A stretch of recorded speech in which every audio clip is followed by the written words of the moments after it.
वहाँ पे वो 5-6 पैनलिस्ट थे, तो उन्होंने इंटरव्यू लिया। फिर उन्होंने बोला कि मतलब मेरा अच्छा ही गया था इंटरव्यू। ओके तो सर मैंने जो पहले किया था कि वो आपके चैनल में जो पिछले साल के टॉपर्स के जो इंटरव्यू थे, मैं वहाँ पे जाके उनको क्या क्या क्वेश्चन पूछा गया था मैं वो देख रही थी। तो मैंने सबका इंटरव्यू का देख के वो निकाल लिया कि कहाँ से क्या क्या मतलब यहाँ पे रामाचंद्रन प्लॉट आ गया।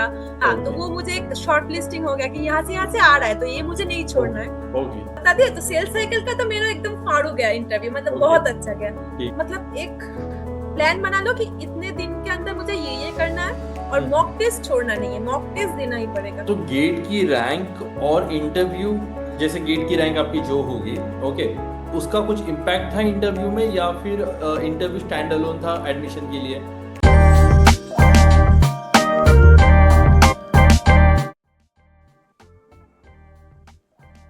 Hello everyone, welcome to Bansal Biology. Today we are having Shotarpa with us. She has gotten into ISC Bangalore for life science, right, Shotarpa? Yes, sir. Welcome to Bansal Biology again. Thank you, sir.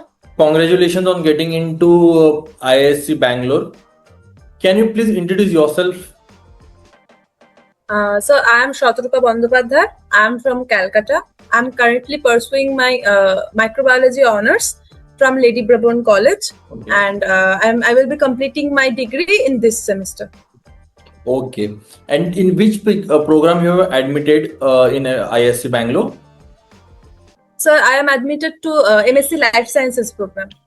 MSc Life Sciences. और ये आपको IIT JAM या फिर gate Excel के through मिला है?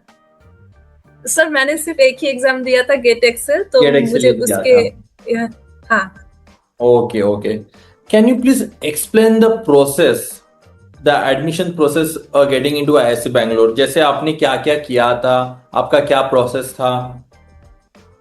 हाँ sir, first तो हमारा रिजल्ट आया गेट का जो, तो मैंने मैम से थोड़ा मतलब बात किया था कि क्या करना चाहिए नहीं चाहिए। हाँ, फिर हमने वो IISc का जो पोर्टल होता है उसमें हमने वो रजिस्टर किया, स्टूडेंट्स एप्लीकेंट्स विंडो में जाके रजिस्टर किया। फिर उन्होंने वो डेट्स दिया था कि मतलब कितने दिन के अंदर हमें रजिस्टर करना है। फिर हमने रजिस्टर किया और मतलब वो जो हमारा स्कोर था वो उसमें डालने के बाद उन्होंने दिया कि मतलब जो हम प्रोग्राम में हम एनरोल करना चाहते हैं वो दिया।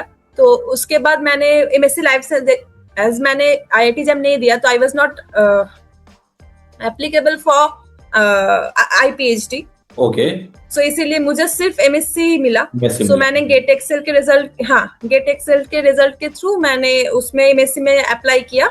फिर 20th अप्रैल को मेरा मेल आया कि I was shortlisted for the interview. और 20 मई को मेरा इंटरव्यू था।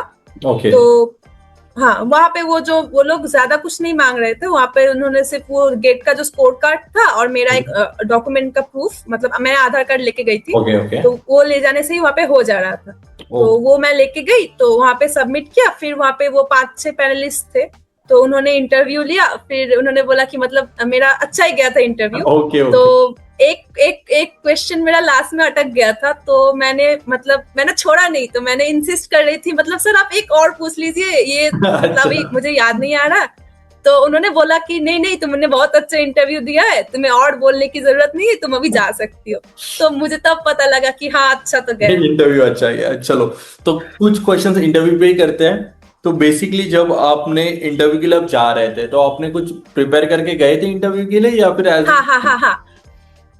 सर मैंने जो पहले किया था कि वो आपके चैनल में जो पिछले साल के टॉपर्स के जो इंटरव्यू थे, मैं वहाँ पे जाके उनको क्या क्या क्वेश्चन पूछा गया था मैं वो देख रही थी। तो वो देखने से मुझे एक आइडिया आ गया कि मतलब हाँ कहाँ से क्या क्या क्वेश्चन आ रहे। तो वो मैंने एक डायरी में पूरा नोट कर लिया। मतलब मैं 10-12 वीडियो देखा, फिर वहां से नोट कर लिया। फिर नोट करने के बाद मैं देख रही कि मैंने चूज किया था cell biology and biochemistry and molecular biology. हाँ, तो उस स्पेसिफिक टॉपिक में जितने लोगों ने वीडियो बनाया है मैंने सब देख लिया कि किसको कहाँ से, मतलब सिर्फ IISc का ही नहीं, मतलब जो जहाँ पे आईआईटी में, आईआईटी बॉम्बे में, तो मैंने सबका इंटरव्यू का देख के वो निकाल लिया कि कहाँ से क्या क्या मतलब यहाँ पे रामाचंद्रन प्लॉट आ गया। हाँ, तो वो मुझे एक शॉर्ट लिस्टिंग हो गया कि यहाँ से आ रहा है, तो ये मुझे नहीं छोड़ना है। हाँ, तो बेसिक तो मेरा क्लियर मतलब था पहले से, वो थोड़ा रिवाइज कर लिया, और फिर ये मतलब सीनियर भैया दीदी वो लोग जो रास्ता दिखा मैं उसमें चली गई, और मतलब वहां से ही आ गया। सो बेसिकली अगर वो स्टूडेंट रहेंगे, उनको भी अगर कहीं से कॉल आ गया, तो बेटर है कि आप पहले देखो कि वहां पे क्या पूछ रहे, गो थ्रू मेनी इंटरव्यूज, आपको आइडिया लग जाएगा कि ये जो इसका एक ढांचा है कि इसके बाहर नहीं, ये स्ट्रक्चर के बाहर नहीं पूछेंगे, एंड देन आप उसके अकॉर्डिंग प्रिपेयर कर सकते हो। हाँ, मतलब आई वाज लकी इनफ कि मुझे उसके अंदर से ही पूछा था। ओके, मतलब आपके पास एक ब्लूप्रिंट थी बेसिकली कि तो आपको कौन सा मतलब यहाँ से मुझे सर पहले देयर वर 4 पैनलिस्ट, तो पहले सर मुझसे पूछे कि मतलब कौन सा एरिया मेरा स्ट्रांग है। तो मैंने बोला कि सर बायोकेमिस्ट्री, सेल बायो मेरा स्ट्रांग है। तो जो पहले सर थे उन्होंने मुझसे पूछा कि शत्रुपा मतलब are you strong in enzyme kinetics. तो मैं तो मतलब एकदम तैयार होके गई थी कि जो देना मैं मतलब फोड़ के रख दूंगी। तो उन्होंने एंजाइम काइनेटिक्स में पूछा, तो मैंने पहले वो मतलब नॉर्मल जो जैसे सवाल होता है एंजाइम में वो पूछा, फिर उन्होंने बोला कि बोर्ड में चले जाओ। तो मैं एकदम मतलब एक प्रियांशु भैया है, वो पिछले साल गेट मतलब आपके यहाँ से ही वो भी पास आउट हुए, तो वो अभी आईएससी में ही है। तो उन्होंने बोला था कि मतलब एंजाइम में कुछ छोड़ना मत। तो मैंने मतलब जितना होता है एमएससी लेवल का पढ़ के गई थी मैं। हाँ। तो वहां पे जाके उन्होंने मुझे पहले बोला कि पहले माइकलिस मेंटल पूरा डिड्यूस करो, तो मैं तो एकदम ऐसे कर दी। फिर उसके बाद उन्होंने 6 से 7 मुझे ग्राफ बनाने को बोले। हाँ। तो मैं एकदम धर कर दी। मतलब तो मैं इतना ग्राफ मतलब कौन से ग्राफ, कैसे ग्राफ? हाँ, मतलब वो पहले मुझे पूछ रहे थे कि पहले माइकलिस मेंटन का ग्राफ बनाओ, फिर बोला लाइनवीवर-बर्ग प्लॉट का ग्राफ बनाओ, फिर लाइनवीवर-बर्ग प्लॉट से वो लोग पूछे कि मतलब योग क्या होता है, इंटरसेप्ट में क्या होता है, स्लोप क्या बनता है, वो सब। फिर बोला कि एंजाइम का कॉन्सेंट्रेशन और सबस्ट्रेट कॉन्सेंट्रेशन का ग्राफ, फिर प्रोडक्ट कॉन्सेंट्रेशन के साथ ग्राफ, फिर ईएस कॉम्प्लेक्स का जो ग्राफ होता है वो सब, मतलब 5-6 मुझे ग्राफ बनाने को बोले। और मैं जैसे जैसे ग्राफ बनाती गई वो ग्राफ से क्वेश्चन पूछते गए। ओके, ठीक है। फिर उसके बाद जैसे ग्राफ हो गया, उसके बाद उन्होंने वो ग्राफ से जो क्वेश्चन पूछने थे पूछ लिए। फिर सर ने बोला कि हाँ फाइन, फिर उन्होंने दूसरे सर को हैंड ओवर कर दिया। ओके, ठीक है। तो सेल बायो के सर जो सर थे उन्होंने बोला कि मतलब सेल बायो में मेरा कौन सा फेवरेट टॉपिक है। तो मैंने बोला कि सर मेरा सेल साइकिल अच्छा है। तो उन्होंने पहले मुझसे वो मतलब सेल साइकिल जो डिफरेंट जो पार्ट्स होता है उनसे क्वेश्चन पूछे। ठीक है। तो मैंने वो सब बताया। तो फिर मुझे वो जाके पूछे कि प्रोफेज में क्या क्या होता है। तो मैं तो पूरा रट के गई थी, मैं 10-12 बोल दी। अब उन्होंने क्या किया, उन्होंने फिर वहां से मुझे खींच के बताया कि तुम बोलो कि तुम इसे एक्सपेरिमेंटली प्रूफ कैसे करोगी। हाँ।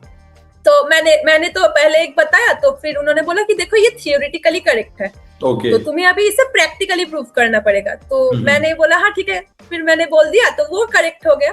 फिर उन्होंने सेल साइकिल से ही और 2 वो चेक पॉइंट्स रिलेटेड क्वेश्चन पूछे कि किस चेक पॉइंट में क्या होता है और उसका सिग्निफिकेंस क्या है। अगर किसी तरह से वो स्टॉप हो गया, if you inhibit that check point, what will happen. So वो मैंने बता दिया। तो सेल साइकिल का तो मेरा एकदम फाड़ू गया इंटरव्यू, मतलब बहुत अच्छा गया। फिर उन्होंने मॉल बायो के मैम के पास मुझे हैंड ओवर कर दिया कि आप जो पूछना है पूछो। तो उन्होंने मुझे वो डीएनए में जो बेसिक सवाल होते हैं वो पूछे, यूकैरियोटिक डीएनए और प्रोकैरियोटिक डीएनए में क्या डिफरेंस होता है वो पूछा। तो उसमें मैंने एक बोल दिया था कि मतलब यूकैरियोटिक डीएनए में जो होता है न्यूक्लियोसोम मॉडल बनता है।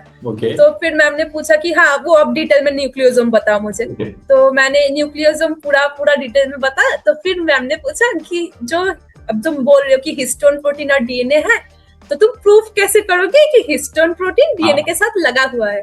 हाँ, तो अब मैं तो पहले बोल रही थी। तो मैंने बोला कि मैम हिस्टोन प्रोटीन में जो होता है कि आर्जिनिनल लाइसिन का ये बहुत ज्यादा होता है। तो अगर हम सेल में वो नॉकआउट कर दे, वो एमिनो एसिड अगर प्रेजेंट ना रहे, तो वो मेरा हिस्टोन नहीं बनेगा, तो मेरा डीएनए फंक्शनल नहीं होगा। तो मैम बोली कि देखो ये तो तुम्हारा थियोरिटिकल अप्रोच है, तुम प्रैक्टिकली इसे कैसे प्रूव करोगी। तो मैंने फिर एक बताया। तो मैम ने फिर बोला कि ये भी थियोरिटिकल अप्रोच है। अच्छा। तो मैंने मेरा इसमें हवा टाइट हो गया। हाँ, मैंने 2-3 ट्राई मैंने मतलब मुझे जितना आता था मैंने 2-3 ट्राई में बता दिया। ओके, तो उसमें मैम बोली कि तीन ठो ही करेक्ट है, बट थियोरेटिकली हम तुम इसे लैब में नहीं प्रूव कर सकती। तो मैंने बोला कि मैम ये मुझसे नहीं होगा, मुझे कोई और क्वेश्चन पूछ दीजिए। तो फिर जो सेल बायोलॉजी के सेट थे तो उन्होंने बोला कि नहीं तुमने बहुत बहुत बढ़िया बोला है, बहुत मतलब अभी जितना बोला है मतलब रॉन्ग तो नहीं बोला तुमने, सिर्फ मतलब प्रैक्टिकल अप्रोच नहीं है। उन्होंने बोला बहुत अच्छा गया है। तो हाँ, तो आधा घंटा तक मेरा इंटरव्यू चला और फिर मैं तो वापस चली आई। अच्छा, तो फिर इंटरव्यू के बाद आपको कितने टाइम बाद पता लगा कि अच्छा ओके तो गॉटन इनटू आईआईएससी? मुझे तो थोड़ा थोड़ा हिंट तभी लग रहा था क्योंकि सर लोग थोड़ा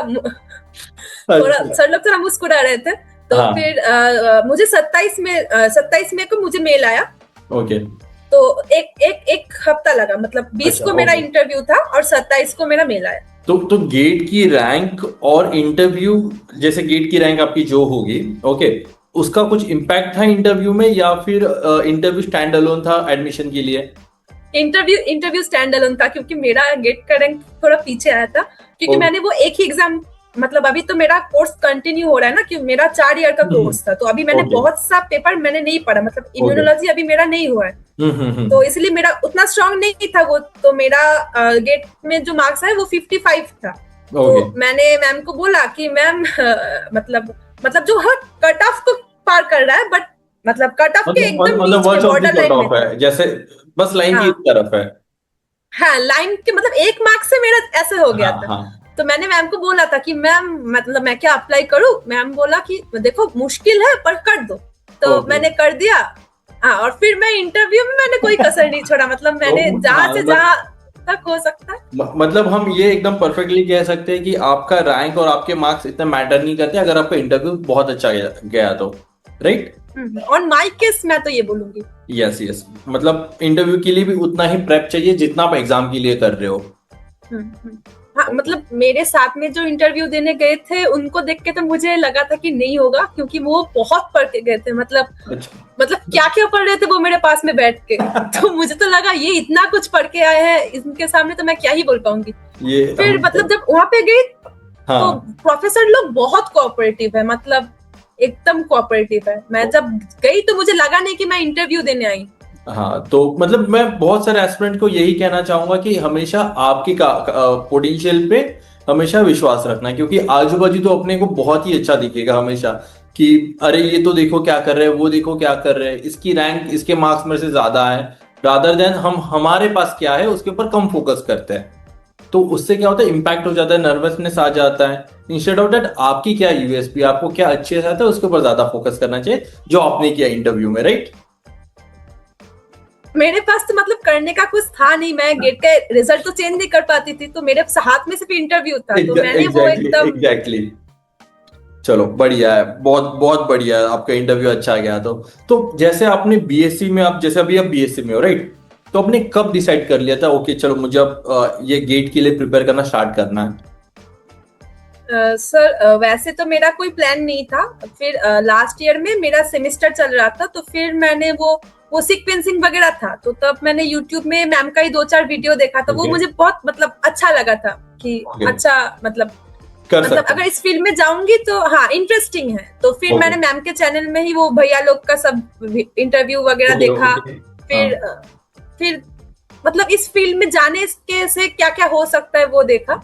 फिर from September I started preparing for GATE. Like till September till Feb, September, October, November, December, Jan and Feb. Like in 6 months you prepared for the prepared for GATE Excel and you clear the exam, right? मतलब अभी से अगर start करेगा। हाँ, yes. मैं एकदम back bencher नहीं हूँ, मतलब बेसिक मेरा क्लियर था, पर सब्जेक्टिव जो था वो मैं सितंबर से स्टार्ट। अगर आप मतलब ऐसे होता है कि आप पढ़ाई नहीं करते तो आप यहाँ पे होते ही नहीं अभी। इनफैक्ट आपको जो बेसिक जो आप बोल रहे हो ना कि मैं इतना पढ़ के गई थी इंटरव्यू में, इसके आंसर दे दिए, वो भी पॉसिबल नहीं होता अनलेस अनटिल आपके कंसेप्चुअल आपके पास क्लियरिटी रहती।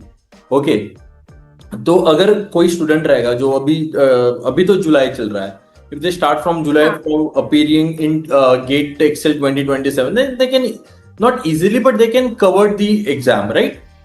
The syllabus, the whole syllabus for the exam. और व्हाट अबाउट योर प्रिपरेशन, जैसे आपने कैसे प्रिपेयर किया? For example there are subjects, then there are previous year questions, then आपको कॉलेज भी अटेंड करना था, आपने कॉलेज से टाइम निकाल के प्रिपेयर किया था, वो सब कैसे था आपका? सर मैं क्या करती थी, मेरा मतलब कॉलेज का मतलब अटेंडेंस एकदम मैंडेटरी है, तो मेरा जो दिन का 8 घंटा रहता था, मैं कॉलेज में कोशिश करती कि वो जो पढ़ा रहे वो उससे छूटे ना, तो इसलिए बिना बेसिक वहां से हो जाता था।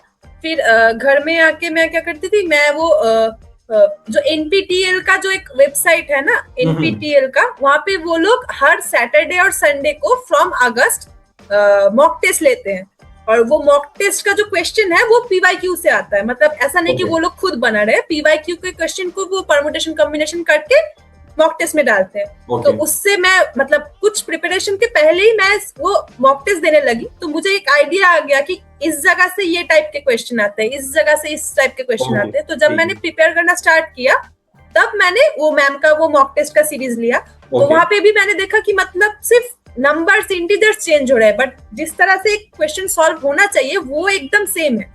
तो मैंने वही किया, मतलब मॉक टेस्ट देती रही, मतलब हर वीक मैं मैम का एक मॉक टेस्ट देती थी, और सैटरडे और संडे को वो एनपीटीएल का जो मतलब फ्री का वो आईआईटी का एक होता है, हाँ वो मैं देती थी। तो उससे मेरा पीवाईक्यू का प्रैक्टिस हो जाता था, और मैम से मैं नए नए क्वेश्चन सीखती थी। मॉक टेस्ट देने के तो जैसे बंसल बायोलॉजी की टेस्ट सीरीज थी, तो आपने सबसे पहले अगेन वही टॉपिक वाइज दिए होंगे, then full and mock test दिए होंगे, राइट? टॉपिक वाइज सर, मैं एक दिन में अगर सपोज आज मैंने रेप्लिकेशन पढ़ा, तो रेप्लिकेशन में मैम का जो जो क्वेश्चन है मैं तभी बैठ के कर ले रही थी। तो उसमें अगर कुछ भूल हो गया, तो जो टॉपिक मेरा छूट गया, सपोज कि मुझे पता नहीं कि ये टॉपिक यहाँ पे होता है, क्योंकि एक बुक तो सब कवर नहीं करता है, तो वो मैं मैम से पहले वहां देख लेती थी कि क्या हो रहा है। फिर जैसे कि वो मैक्सम गिलबर्ट सीक्वेंसिंग, वो हमारे सिलेबस में कहीं नहीं है, तो वो मुझे पता नहीं था, तो मैंने मैम का मॉक टेस्ट दिया, तो वहां से मुझे पता लगा कि ऐसा भी एक टॉपिक होता है। तो फिर मैंने यूट्यूब में जाके मैम के साथ, मैम का वो एक वीडियो है वो देखा, फिर मैंने फिर से दोबारा अटेम्प्ट किया, मतलब मैम ने वो अटेम्प्ट्स बढ़ा दिए थे, 3 बार कर दिया था मैम ने, तो इसीलिए मेरा मतलब मैंने जो गलत हुआ वो पहले मैं यूट्यूब में जाके सीख लेती थी, फिर मैं वापस से जाके वो टेस्ट अटेम्प्ट करती थी। ओके, बढ़िया बढ़िया बढ़िया। तो अगर कोई स्टूडेंट है और उनको चाहिए कि they are aiming for the IISc, then आपकी एडवाइस क्या रहेगी उनके लिए?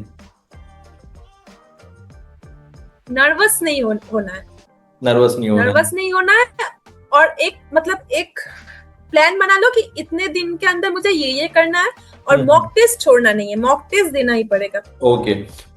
आपको क्या लगता है, अगर जैसे आपने तो आपके पास जैसे कोई कुछ बेटर स्ट्रक्चर्ड वे में वीडियोस होते, ओके फॉर एग्जांपल पूरे सिलेबस के, तो it will be more helpful for you, right? Of course, क्योंकि मुझे तो बार बार जाके यूट्यूब में सर्च करना पड़ रहा था। अगर वो स्ट्रक्चर्ड वे में आता तो वो बहुत अच्छा होता और बेटर रहता। ओके, कोई नहीं, ठीक है, बहुत बढ़िया है। अभी तो आप एमएससी के लिए आए हो, आई होप आप अगली बार पीएचडी के लिए भी आ जाओगे। Sure sir. Thank you Shatarupa, thank you for doing this interview. Okay, thank you sir. Okay.